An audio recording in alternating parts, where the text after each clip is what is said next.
went through the same thing. Yes, ma'am. This is going back to the respect thing, like teaching children respect. I think children need to be taught that there's a proper chain of command to follow too. Exactly. My daughter, she was in a terrible situation at the beginning of the year, and she came home and she told me, and I was like, okay, first of all, you should have went straight to your teacher, and you should have told the teacher you want to go talk to the principal about that, because that's not. There's a line there that kid crossed, and that's. Mommy wanted to get on the phone and call his mommy and have some words. Let me tell you. I understand. And I know this mommy. We went to school together. So Yeah. it was easy for me to say, okay, I'm going to call Callie and get this girl's number. But I chose to follow. I wanted to set the right example for my daughter. So I started with a message to the teacher, then a phone call to the principal. And I will tell you this. I mean, I think it's important that we teach our children to follow the chain of command. But I did tell the principal, I said, listen, I'm going to you because I feel like that's the right thing to do. I said, we are Christians. We try to follow the Lord with all of our heart. I said, but let me tell you, if this is not addressed and this boy continues to pick on my daughter, I have given her full permission to put a holy smackdown on him. I said, if he touches her, I said, she has had a year of Taekwondo. She can put the smackdown on him. I was like, and I'm not saying that to be funny. I said, I want this to be taken seriously. And he said, Miss White, as a teacher, I must, or as a principal, I have to, encourage you to not tell your daughter to not do that. But as a parent, I fully understand. Yep. And I don't know, I think that, when it comes to, if we want people to respect us, we have got to go about and be respectful. Because I could have said, Mr. Mervin, I don't care what you say. I told my daughter to go in there and beat the crap out of him. Yep. I think we need to teach our children that if we want them to respect their elders and the teachers and the principals, we have to have that same respect. There you go. Because I didn't call him and say, hey, Travis, what's up? I said, hey, Mr. Mervin, Yep. I need to speak with you about this. So I think that our example of respect is what is going to make our children respect. It's huge. My daughter is younger than me, but I'm not just going to walk up to her and slap her around and be like, listen to me. Mm-hmm. I think that, and some people really disagree with me, but I think that we also have to show them some respect too. Because Exactly. if we don't respect our children's boundaries, everyone think nobody has to respect their boundaries. That's exactly right. And, I tell Hannah all the time, your sister has more strict boundaries than you. You'll hug anybody. She's not a hugger. Leave her alone. Yeah. So I think that it's important that, it's not just, you have to respect me because I'm your elder, but, that the respect goes both ways. It does go both I ways. think that we should respect our elders, of course. But, if Peggy was to, and I'm just using you as an example, but if Peggy just walked up to my daughter and slapped her across the face, I'd be like, Peggy, we're going to talk. Yeah. Because I'm sitting right here. You don't slap my kid. No, if I walked up and slapped your daughter, I expected to get a slap. I mean, that's something I think that unfortunately, some of the older people do struggle with. You're going to respect me because I'm your elder. Well, that's not. No. You can't rule with an iron fist. And see, that comes from, you got a lot of old school, and I don't know how much it is in other areas, but in the South, everybody raises a kid, everybody works together. If I see you messing up, I'm going to tan your hat, Okay, guys, we need to approach everything from that Christian point of view. We forget that part. See, when we're teaching about respect, we're talking about respect from that Christian point of view, not just who cares, whatever, you're old, I respect you. No, it needs to be from that Christian point of view. I've had to explain to many students that, do you want me to treat you without respect? They're quick to say, oh, no, ma'am. Because, I can treat you without respect if you want me to because you're acting disrespectful. So, should it be equal? Because we have to think. Yes, ma'am. I had an incident at school the other day. He was saying the GD word and putting his middle finger up at me. And I said, I don't have any respect for you. And I said, I'll pray for you. I said, I don't have that in my heart Mm-hmm. to say that word and hear that word. And That's against all Christianity rules. unfortunately, at the home where the mentoring should be taking place for that individual, it's not taking place correctly. They're getting mentored all right. I handled it really well. Yeah, But absolutely. I didn't like it at all. No, and boy, it'll fire you up on the inside. The spirit of slap will come into your hands, and you just want to handle it. However, I just told him I didn't have any respect for him, for doing that to me. and the best thing that you could have said to him was, I'll be praying for you. So proud of you on that one. Let's look over in Titus chapter 2, verses 6 through 8. Young men likewise exhort to be sober-minded, in all things showing thyself a good pattern of works, in doctrine showing uncorruptness, gravity, sincerity, sound speech that cannot be condemned, that he that is of the contrary part may be ashamed, having no evil thing to say of you. There is, and once again, I'm going to take you to the soccer park. In the concessions, our boss says, referees and workers, you get all the free bottles of water that you want. Okay? You need to stay hydrated.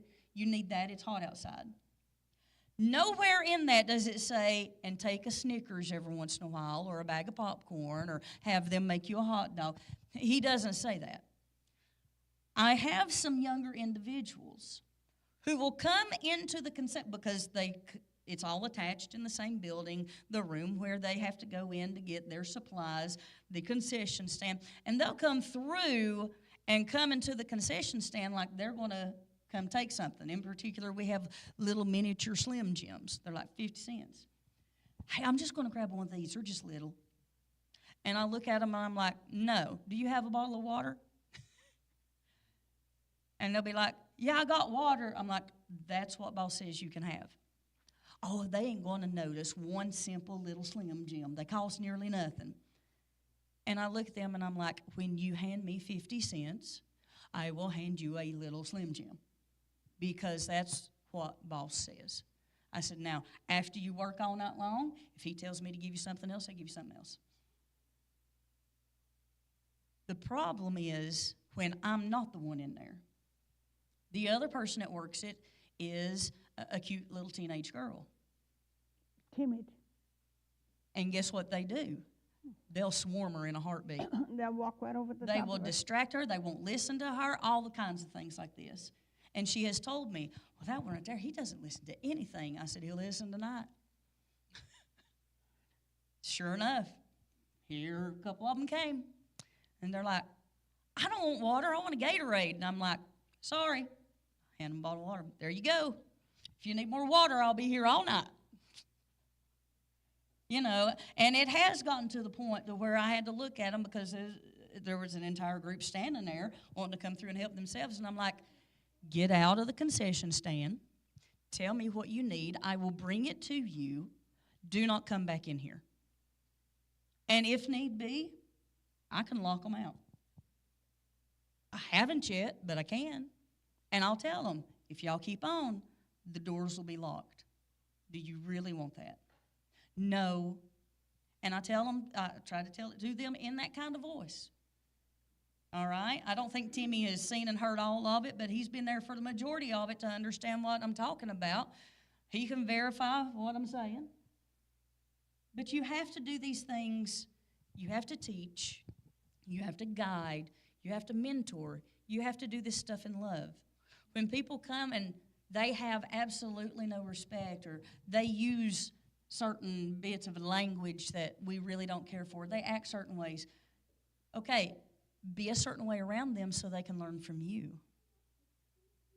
That whole golden rule thing, by the way, you can't find golden rule word for word in the Bible. It's in there in a different content, but, that do unto others stuff.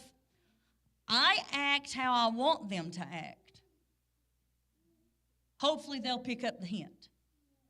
Have y'all ever done that? You have to. You just have to. You have to show that sober-mindedness. You have to show, no corruptness. If I start handing out free Slim Jims, guess what? Well, You that's better gonna be paying for it. Yeah. And I have had my son come in and say, I can't just get one of this. And I usually keep a couple dollars in my pocket in case I want something different. I'll pull up my dollars. I'll go over, I make sure he sees me putting it away, and then I'll walk over and I'll hand him a Gatorade and say, there you go. And he's like, the first time I did that, he went, you just paid for that? I said, of course. You expected me to steal it? He's like, no, I thought the workers got free drinks. I said, yeah, it's called water. You have to train. You have to show the example yourself. Now let's talk about us girls. Over in 1 Timothy chapter 5, the 2nd verse. The elder women as mothers, the younger as sisters, with all, what's that last word? Purity. Purity. Should you speak of vulgar things in front of other females?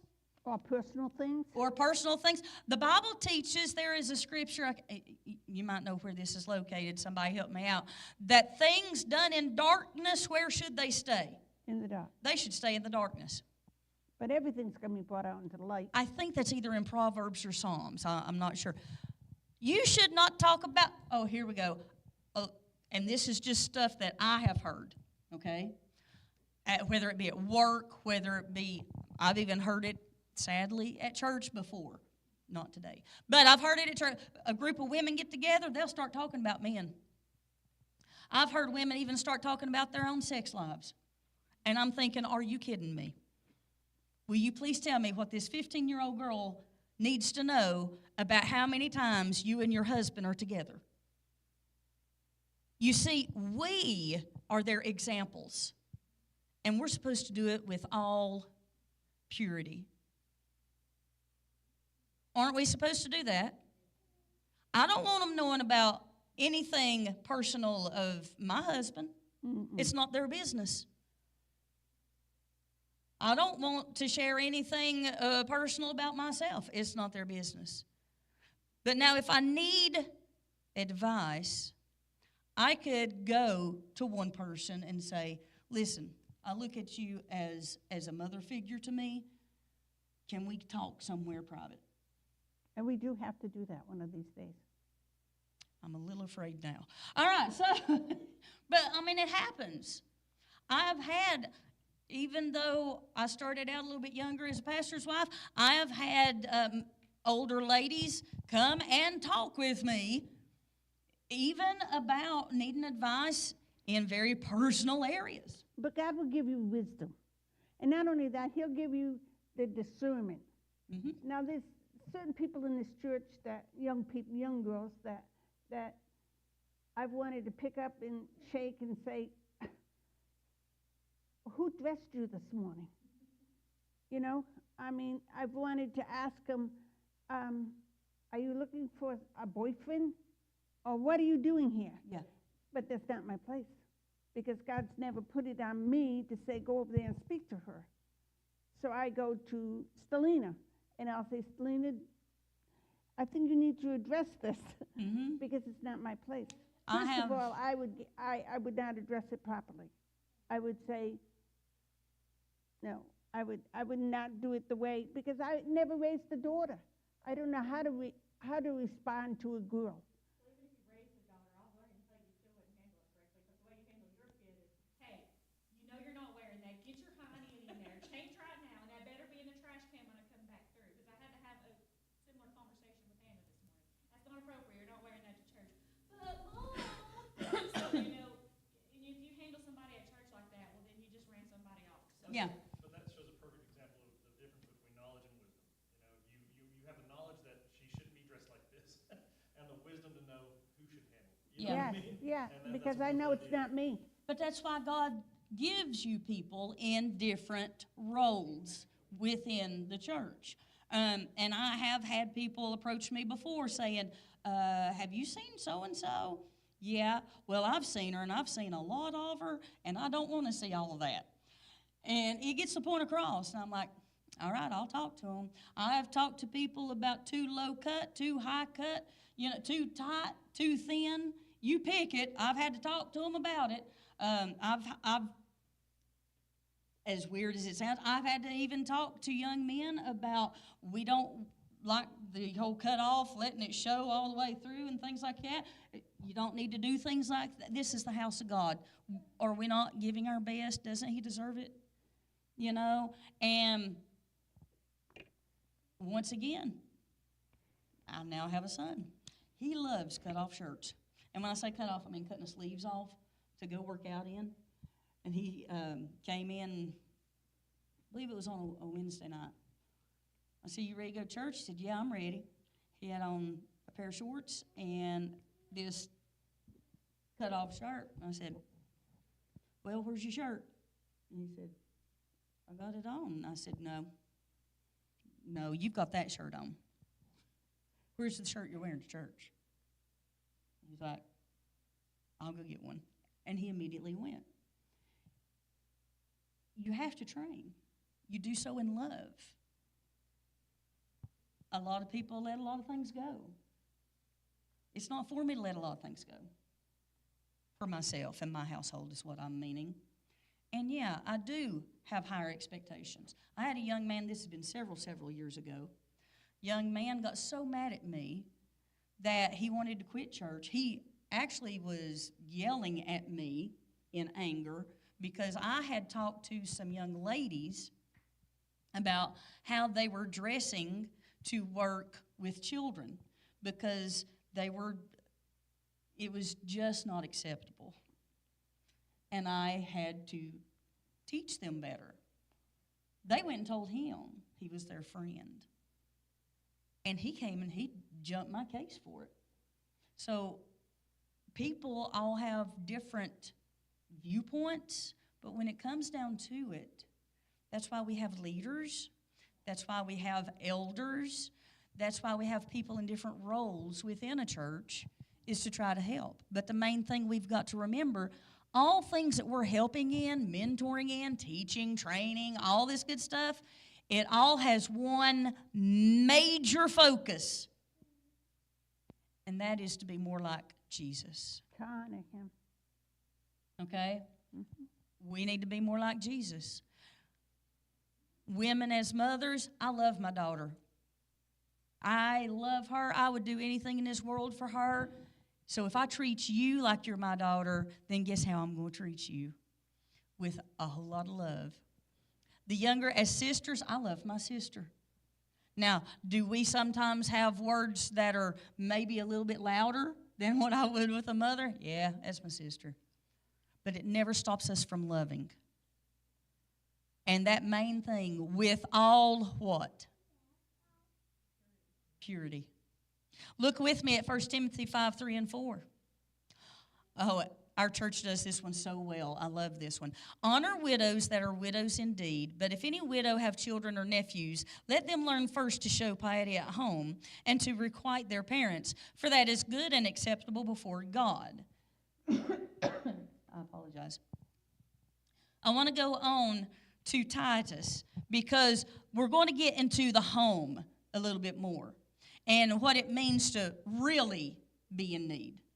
All right, so Titus 2, 3 through 5. The aged women likewise, that they be in behavior as becometh holiness, not false accusers. Or gossips. That means don't gossip. Not given to much wine. Don't get out there and get to drinking. Teachers of good things. Try to keep it on the positive side. Verse 4, that they may teach the young women to be sober, to love their husbands, to love their children. To be, and this word right here smacks me in the face. Does this smack anybody else in the face? To be discreet. Anybody else out there with me? You just like a 2 before to the forehead. Charlotte, you should raise your hand with me. Anyhow, very discreet. All right. Chaste, keepers at home, good, obedient to their own husbands, that the word of God be not blasphemed. Listen, we need to understand that we should discipline and control ourselves better than where we come from. That's a hard thing for ladies in the South, because we have got that whole, I'm a strong woman. I don't need no man. That's not just the South. I was raised in the North. It's awful, because you've got that, that Southern belle, Let's just say it how it is. It's been since World War II. Yeah, when the feminist movement got. All right, when the feminist movement stepped in there, it is, I'm going to get what's right. I can do it myself. Me and old Rosie over here, look at us. We've got the muscle and the bandana, and we will take care of that job and the others. Just give us a chance. It's not even that it started off like as a bad thing either. No, it started off good. Tried to do something, but the problem is when sin gets tainted in there. You know, I could go on for days. I won't even get started on some of the clubs that started off as a good thing. But Yeah. people got involved and sin got involved. It turned into something terrible. And now, you know, you got people shouting that, you know, David is you know, toxic because he's masculine and because, you know, he's trying to raise his son to be a boy. And he actually cuts his hair off.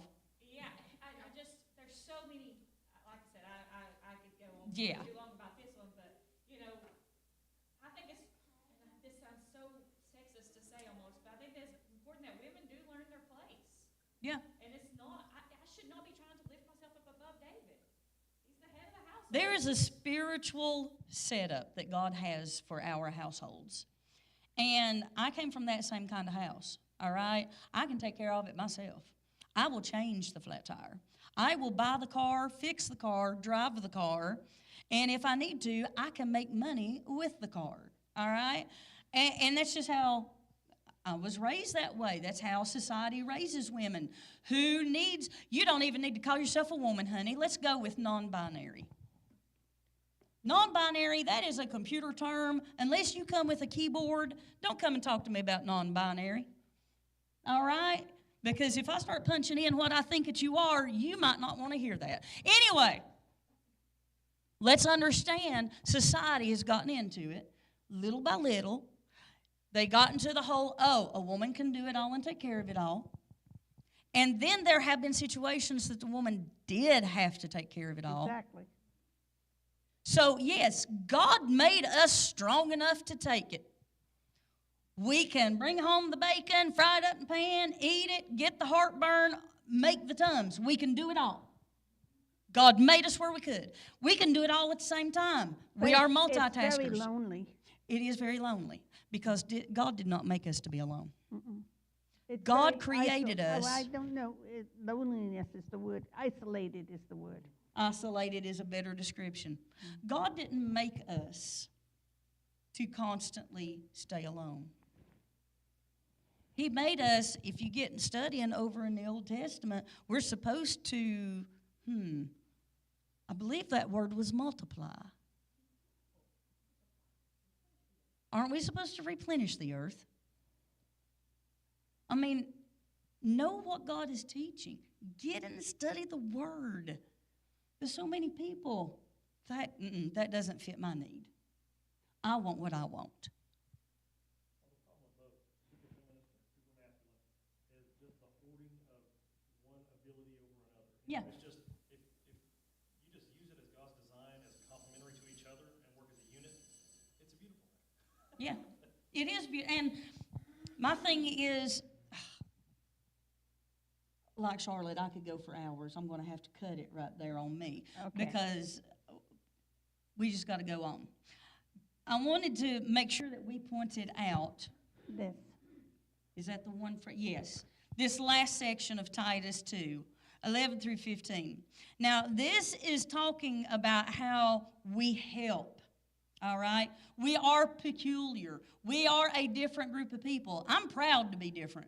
I'm proud to be peculiar. I'm not talking about to be the greatest weirdo that ever walked the face of the earth either. I'm talking about I don't have to be like the rest of society for people to like me. I don't have to go out here and earn friends. You know what the Bible tells me I have to do? To have friends, what do I have to do? Be friendly. That's not that difficult. It doesn't say that I have to go out here and get matching haircuts.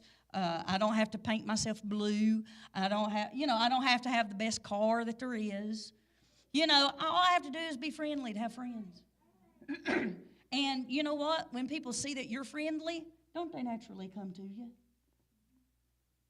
They want that. We get enough of negativity.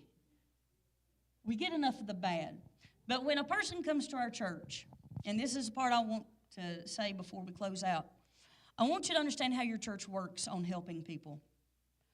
Lots of people, when they look at a church, they see a piggy bank. I'm pretty sure of it. It's like instead of the cross on the front, they see the face of a pig because they're like, ooh, cha-ching, there's a church. Look how big that building is. They've got money. Let's go ask them for some. And we do get that a lot. Once upon a time, we would just give, oh, well, here's some cash. Well, here's an offering. But your pastor, God has given that man some good wisdom.